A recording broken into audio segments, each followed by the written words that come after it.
Tuhan Allahmu harus kamu ikuti. Kamu harus takut akan Dia. Kamu harus berpegang pada perintahnya. Suaranya harus kamu dengarkan. Kepadanya harus kamu berbakti dan berpaut. Bapak, Ibu, Saudara yang dikasihi Tuhan, hari ini tema pemberitaan firman Tuhan untuk bulan April, mendengar, memperhatikan, dan melakukan. Ini kita berbicara tentang mendengar. Saudara harus mendengar. Maka untuk mendengar, Tuhan telah memberikan kita telinga. 2, telinga untuk mendengar. 1, mulut untuk berbicara. Tetapi berurusan dengan Tuhan, kadang-kadang kita lebih banyak mulut daripada telinga. Dari awal kita beribadah, kita mulut ini kita pergunakan. Ya memang mulut kita ya. Dari awal doa, penyembahan, nyanyi memuji Tuhan, kita pakai mulut kita. Dan kita berharap Tuhan mendengar. Semoga pujian kita dari awal sampai berakhir tadi, pembacaan pengakuan iman Rasul. Lalu kita tutup lagi dengan nyanyi baru firman Tuhan. Kita 45 menit loh. Dan sekarang gantian saudara. Biarkan suara Tuhan yang diperdengarkan. Saudara pakai telinga untuk mendengar. Amin. Amin ya. Nah, kalau sampai firman Tuhan berkata, Tuhan Allahmu harus kamu ikuti. Kitab Ulangan ini sebenarnya disampaikan oleh Tuhan sendiri melalui perantaraan hambanya Musa kepada bangsa Israel. Hari ini kaum pria yang gagah perkasa masuk ke Keluaran pasal yang ke-13 ya. Kira-kira begitu ya. Wih, saya lihat orang tua lumayan, bapak-bapak ya. Saya agak lebih percaya diri kalau orang tua dan ibu-ibu semua baca Alkitab, anak muda juga baca. Supaya saat firman Tuhan disampaikan nyambung. Tidak pura-pura beda pura-pura nyambung sama nyambung ya. Pura-pura nyambung. Amin. Katanya, padahal nggak tahu itu kaitannya apa ya. Tapi hari ini Tuhan penegasan oleh firman Tuhan. Tuhan YHWH itu Allah kita. Siapa itu Tuhan? Bagi orang Israel, Tuhan huruf besar semua itu. Yahweh itu adalah segalanya. Amin. Segalanya bagi mereka. Mereka percaya bahwa Tuhan yang mereka percaya lebih daripada Tuhan Allah orang-orang asing. Semua mereka punya Tuhan. Tetapi mereka sangat yakin bahwa Tuhan yang mereka percayai adalah Tuhan yang dahsyat, yang pernah menyatakan kuasanya, mukjizatnya bagi bangsa Israel.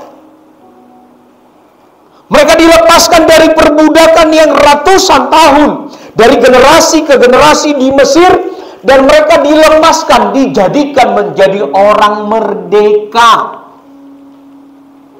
Dan luar biasa, Tuhan Allahmu harus kamu ikutin, kata firman Tuhan. Kenapa sampai berulang seolah apa mereka nggak paham ini? Sebenarnya mereka paham maksudnya ini. Sebenarnya jemaat Tuhan paham bahwa kita harus mengikut Tuhan dan takut akan Dia. Sampai sejauh ini paham. Itu namanya kognitif. pengetahuan itu melekat, apalagi orang Batak, orang Ambon, Manado, Nias, dan sebagainya, yang notabene rata-rata brojol lahir sudah Kristen. Kemarin katanya Kristen. Sudah Kristen sejak lahir. Tetapi sungguh miris sebenarnya dan ironis sekali.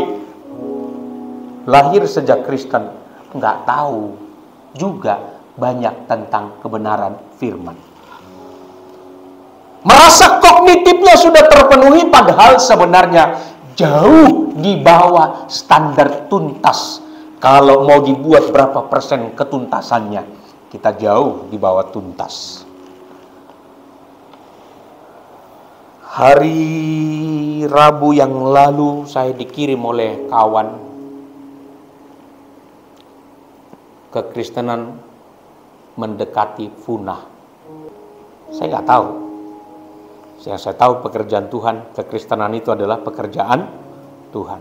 Tapi apakah mungkin punah? Atau juga. Tapi apakah mungkin ada yang punah? Pasti ada. Kalau melihat dari gelagat geliatnya saat ini, orang Kristen nyaris tidak mencintai firman Tuhan. Saudara kita yang Muslim, yang kita bilang hanya mereka hafalan, mereka jauh lebih qualified dengan kita. Surat-surat pendek mereka hafal. Lalu setelah surat-surat pendek, lulus surat-surat pendek, mulai surat-surat yang sedang, terakhir surat-surat yang panjang. Kita ayat-ayat yang pendek pun gak kita hafal, apalagi ayat-ayat yang setengah panjang. Apalagi ayat yang panjang, jangankan hafal, baca pun malas. Apa yang mau kita dengar? Maka yang sebenarnya kita dengar hanyalah falsafah kosong. Mungkin kalimat-kalimat yang bermakna menurut takaran dunia, tetapi tanpa kita sadari, seringkali pengetahuan kita akan kebenaran firman Tuhan itu sebenarnya jauh di bawah standar.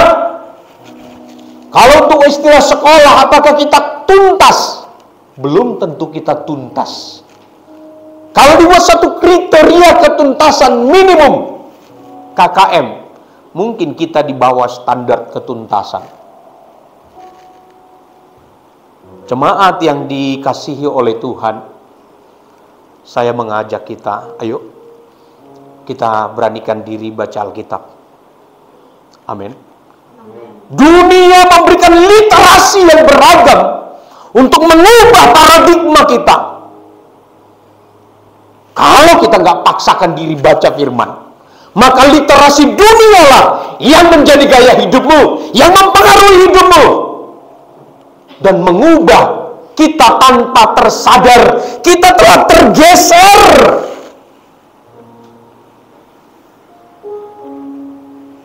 Maka saya berharap juga sekolah minggu kita nanti akan kita perhatikan lebih baik. Saya juga berharap suatu kali kelak saya punya kesempatan melihat anak-anak sekolah minggu ini, kita perlengkapi mereka dengan baik. Dan guru-guru sekolah minggu nggak boleh cerita ilustrasi, cerita Alkitab. Seolah-olah seringkali cerita Alkitab kalah dengan cerita ilustrasi yang lain. Saya pun sempat jadi korban. Saya berpikir baik juga cerita ilustrasi. Bukan berarti nggak boleh cerita ilustrasi, boleh. Tapi jangan sampai anak-anak hilang cerita Alkitabnya, kisah dalam Alkitab digantikan dengan cerita ilustrasi. Kalau itu yang kita lakukan, cerita dunia jauh lebih baik daripada cerita ilustrasi kita. Siapa yang nggak tahu kancil dan buaya itu memiliki value yang baik.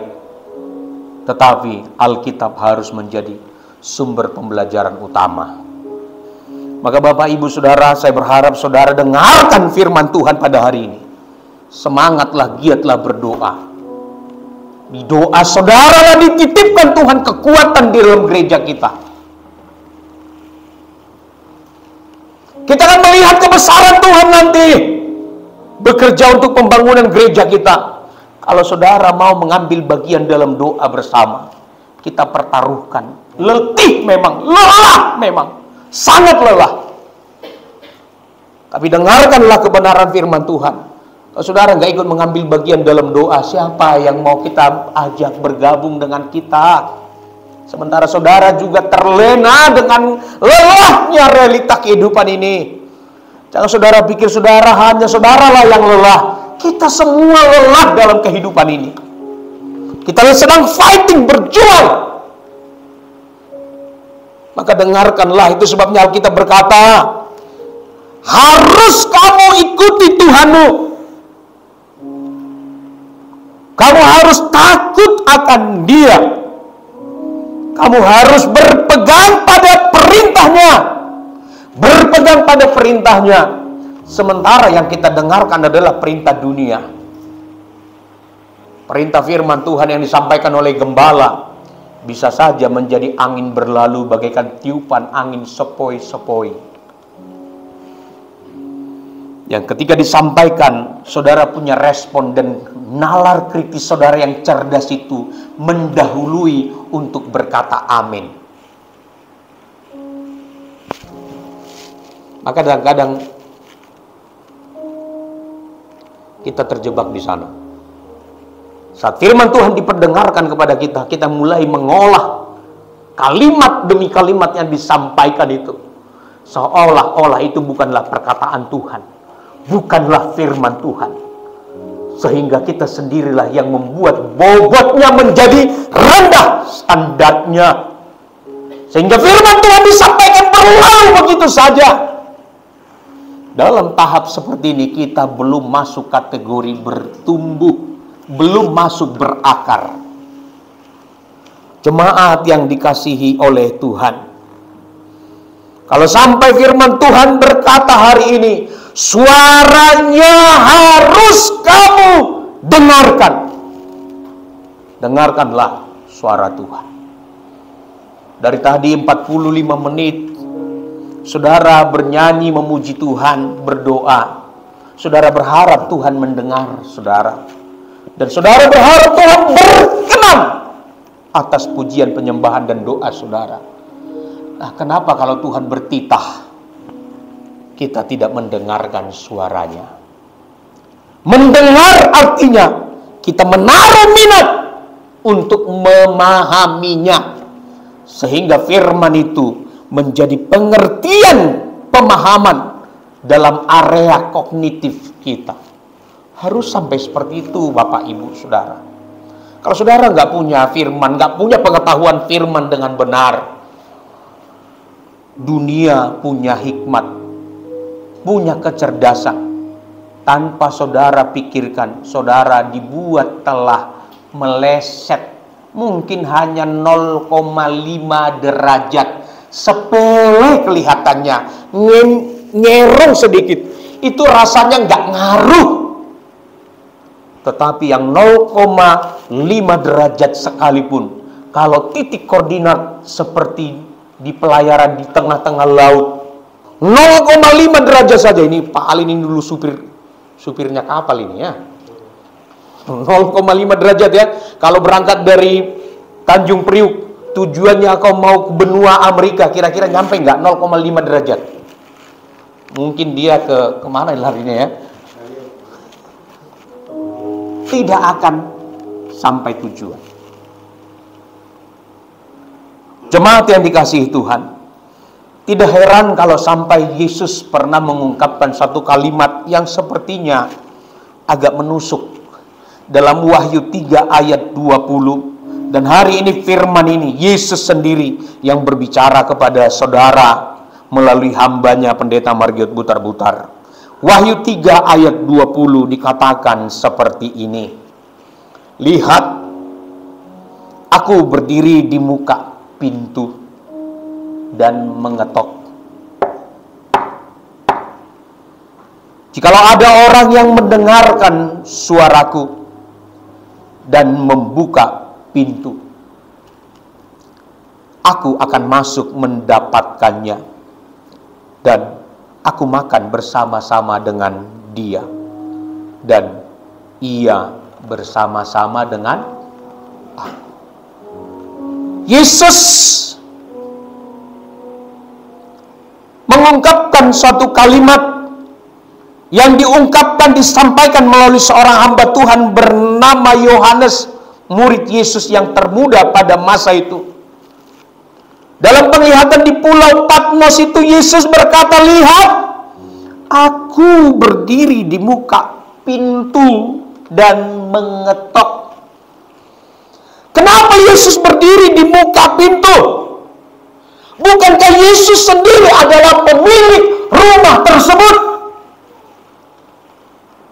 Tetapi dia terlempar, terdorong keluar. Dia harus mengetok pintu, padahal miliknya sendiri. Bukankah saudara dalam milik Tuhan? Amin. Tetapi yang bercokol di hati, di pikiran, di jiwa kita ini adalah keinginan kita sendiri. Itu membuat dia keluar. Maka dia mengetok pintu hari ini. Dia ketok pintu hatimu hari ini. Kalau engkau mendengarkan suaranya dan engkau membukakan hatimu, pintu hatimu untuk dia, dan engkau berkata, "Tuhan, aku terbuka untukmu Tuhan. Aku gagal. Aku seringkali mengabaikanmu." Saat engkau menyadarinya bahwa dia sang pemilik hidup kita, telah hadir dan menyapa kita, lalu kita membukakan semuanya untuk dia. Bapak, Ibu, Saudara, yang kita pelajari, jika kita mendengar suaranya, dia masuk. Amin.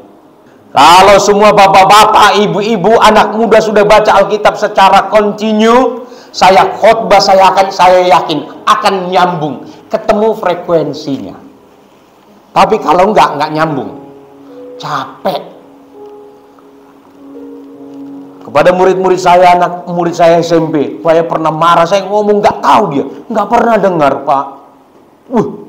Saya kirain saya udah sampaikan firman, mereka sudah nyambung, Pak. Nggak pernah dengar, Pak. Waduh.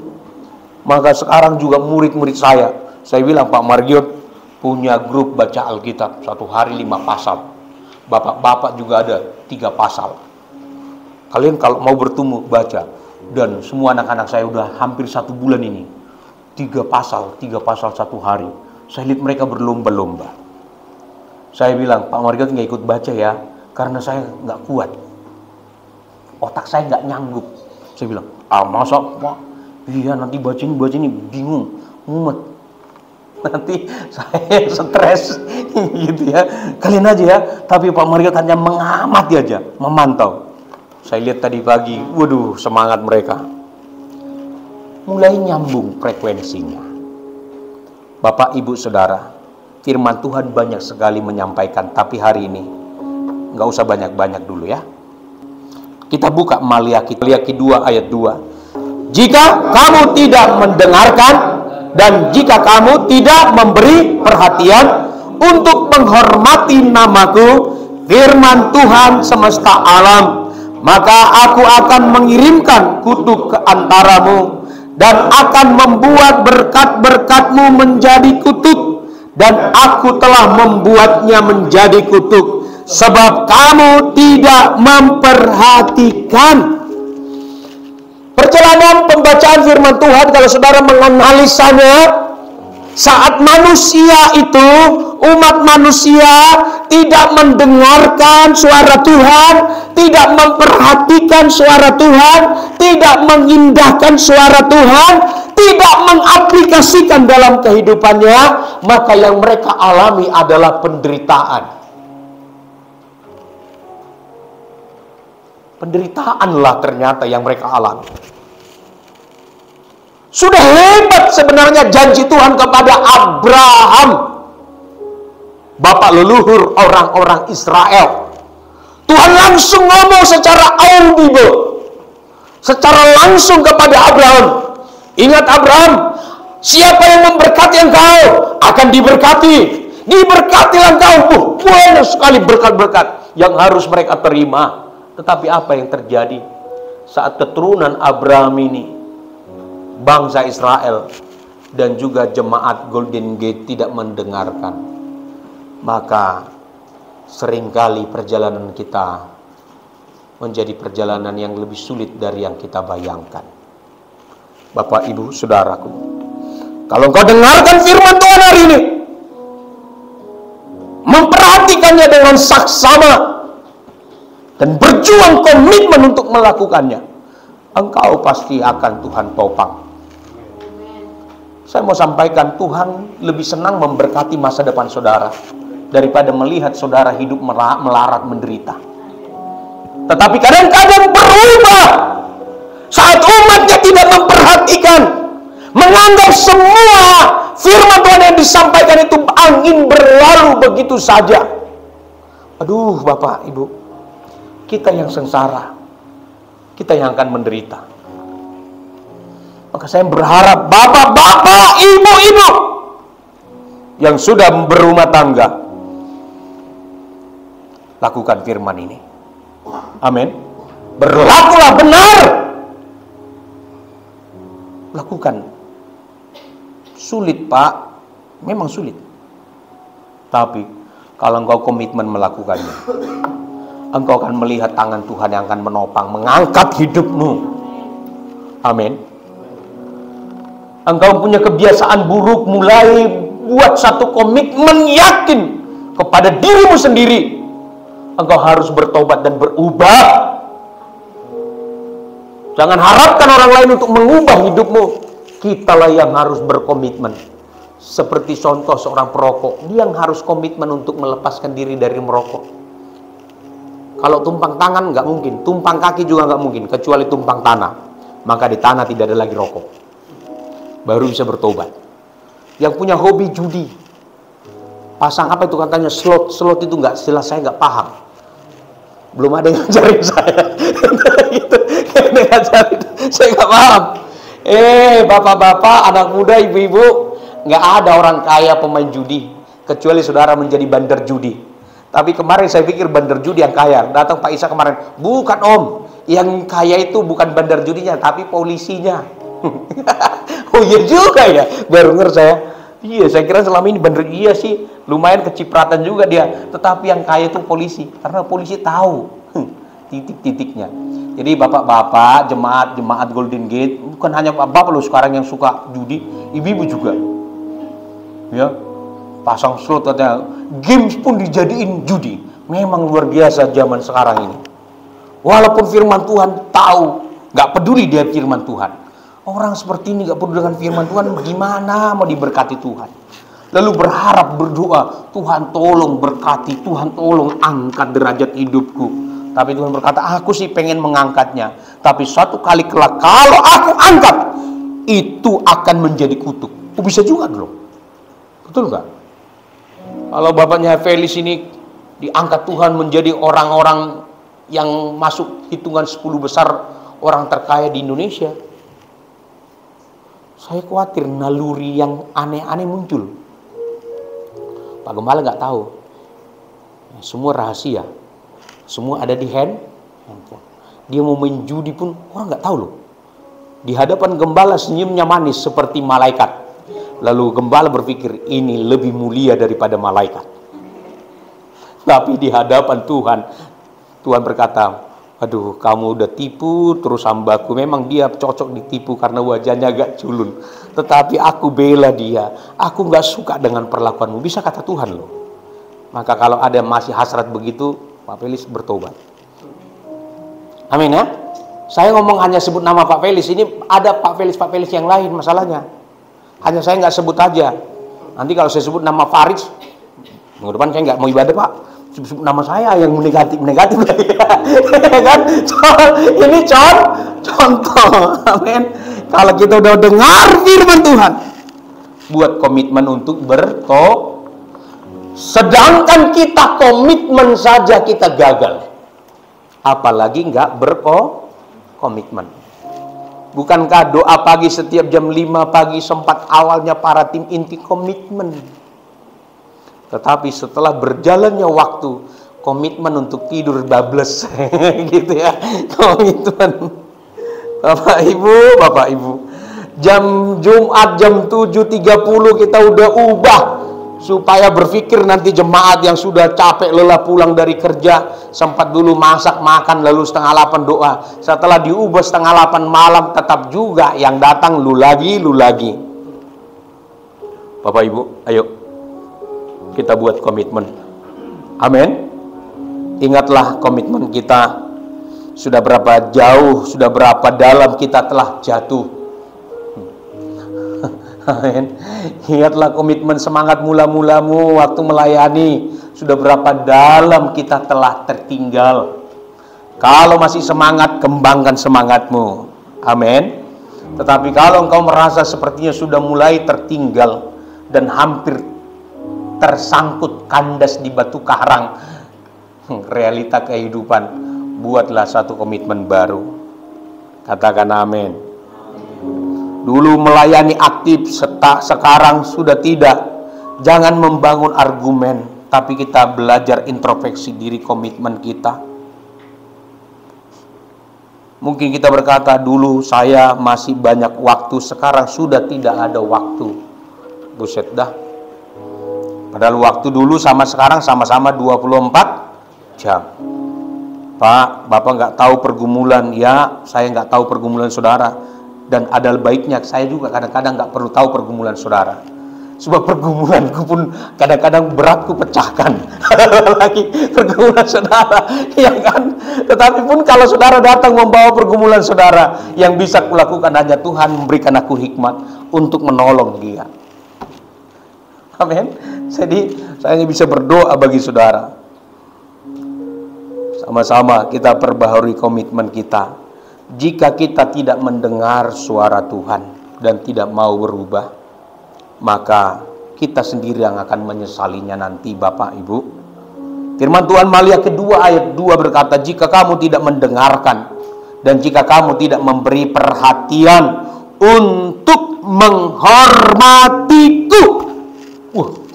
Kalimat ini dalam, tajam sekali untuk firman Tuhan semesta alam.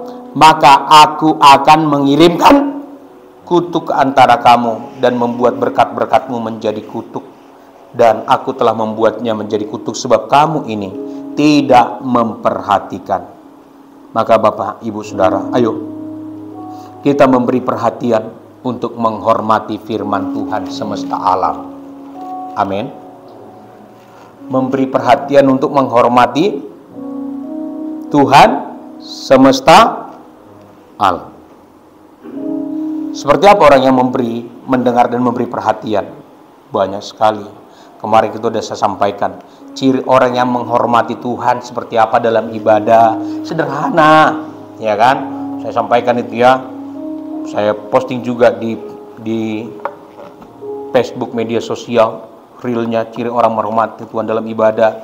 Lalu kemudian seperti apa orang yang menghormati Tuhan? Firman Tuhan jelas sekali kepada bangsa Israel, yaitu 10 firman, 10 perintah Allah yang disampaikan Tuhan dalam kitab Ulangan pasal yang ke-21 dan berikutnya terus itu. Mulai dari situ kita bisa melihat nanti ada 10 firman yang disampaikan oleh Tuhan langsung melalui Musa.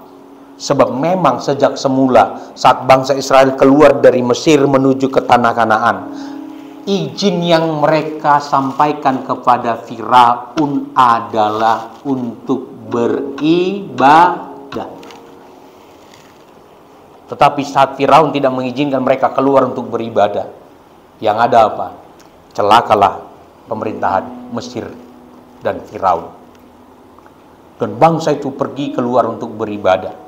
Sampai masuk keluarlah titah 10 perintah. 10 perintah yang dibagi menjadi 2 bagian, 2 loh batu. 2 loh batu ini nggak tahu persisnya berapa sampai berapa. Tetapi para teolog membuat satu gambaran, 2 gambaran. 2 loh batu itu yaitu hukum pertama sampai hukum yang keempat katanya. Itu dikategorikan sakral karena berbicara hubungan manusia dengan Tuhan. Hukum pertama sampai hukum yang keempat. Ada lagi yang kedua, katanya hukum yang pertama sampai hukum yang kelima itu masuk kategori hukum urusannya dengan Tuhan yang sangat sakral. Yang 1 sampai 4, yang kedua 1 sampai 5. 1 sampai ke 4 ini, yang terakhir yang keempat itu dikaitkan yang sangat sakral, tidak boleh diganggu gugat katanya. Yaitu apa? Yang keempat, hukum yang keempat, hormati, kuduskan dan hormatilah hari Sabat. Betapa pentingnya hal ini yang sampai dikategorikan sakral urusannya dengan Tuhan. Dan kalau kita melihat Bapak Ibu Saudara, perjalanan bangsa Israel sewaktu mereka keluar dari Mesir menuju ke tanah Kanaan, mereka banyak sekali diwarnai dengan namanya pelanggaran yang membuat Tuhan murka dan hendak membinasakan mereka. Tetapi apa yang terjadi saat bangsa ini datang merendahkan diri, merendahkan hati, beribadah kepada Tuhan, Tuhan hatinya diluluhkan. Amin. Maka Bapak Ibu Saudara, yang pertama, jika kita tidak mendengarkan suara Tuhan, bukan berkat yang kita terima, tapi kutuk. Kalau itu berlanjut terus sampai kutuk kepada kekekalan, kita bisa binasa dalam kematian kekal di neraka. Yang kedua, Bapak Ibu Saudara, yang terakhir. Jika kita mendengar, tadi jika kita tidak mendengar, yang ada adalah kutuk. Tapi jika kita mendengar, dalam 1 Yohanes 2 ayat 24 dikatakan seperti ini. Dan kamu, apa yang telah kamu dengar dari mulanya, itu harus tetap tinggal dalam kamu. Jika apa yang telah kamu dengar dari mulanya itu tetap tinggal di dalam kamu, maka kamu akan tetap tinggal di dalam Anak dan di dalam Bapa. Saudara, jika kita mendengarkan dengan baik, Alkitab berkata kita akan tinggal di dalam persekutuan yang erat, yang kita kenal dengan namanya Allah Bapa, Putra dan Roh Kudus. Dengarkanlah supaya kita tetap tinggal di dalamnya. Kalau kita tinggal dalam Tuhan, Tuhanlah yang menjadi pembela kita. Amin. Matius 18 ayat 5. Apabila saudaramu berbuat dosa, tegurlah dia di bawah 4 mata. Jika ia mendengarkan nasihatmu, engkau telah mendapatkan dia kembali.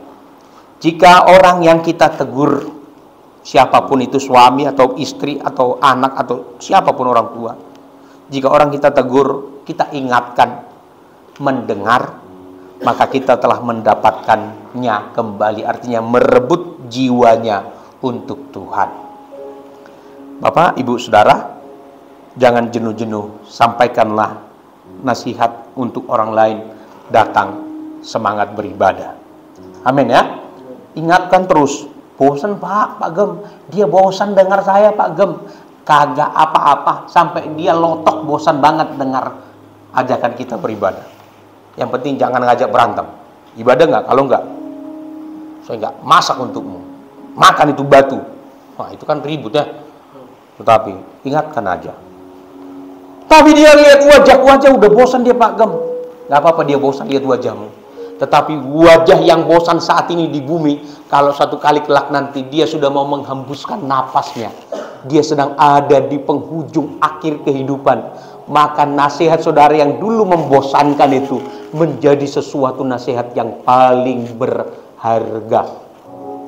Dan disitulah nanti dia akan berkata, kenapa aku nggak melakukannya, mendengarkan ibu itu yang sudah ngoceh terus. Dulu saya bilang bosan, sekarang aku menyesal. Disitulah letaknya betapa berharganya nasihat saudara. Kalau nasihatmu sekarang ini nggak didengarkan, kagak apa-apa, nasihatin terus. Sampai dia benar-benar setiap lihat wajah saudara, pasti dia ngajak ibadah nih. Bosan gua, ajak aja terus. Amin. Amin. Ayo ibadah Pak. Ibadah bro. Coy, ibadah coy. Ayo. Lihat wajahmu dia bosan ibadah ngaji ibadah ini. Tapi suatu kali kelak, dengarlah saya bilang, saat dia sedang berada di ujung tanduk nyawanya, kata-kata ajakan ibadahmu itu yang dulu nggak ada berharga, disitulah betapa mahalnya ajakan itu. Maka jangan jemu-jemu, terus lakukan yang baik. Amin. Mengaruhi jiwa-jiwa, rebut jiwa-jiwa, bawa ke Golden Gate Church Immanuel. Amin. Bawa mereka. Yang terakhir yang sudah kita baca tadi, Wahyu 3 ayat 20 dikatakan, Wahyu 3:20, lihat aku berdiri di muka pintu dan mengetok, jikalau ada orang yang mendengarkan suaraku dan membuka pintu, dikatakan, aku akan masuk mendapatkannya dan aku makan bersama-sama dengan dia dan ia bersama-sama dengan aku. Tuhan akan mendapatkan kita dan makan bersama-sama dengan kita. Kita sehidangan dengannya. Bapak Ibu Saudara, di depan kita ada perjamuan kudus hari ini, kita akan menikmatinya. Firman Tuhan yang telah kita dengar, mari kita melembutkan hati kita dan merendahkan hati dan merendahkan diri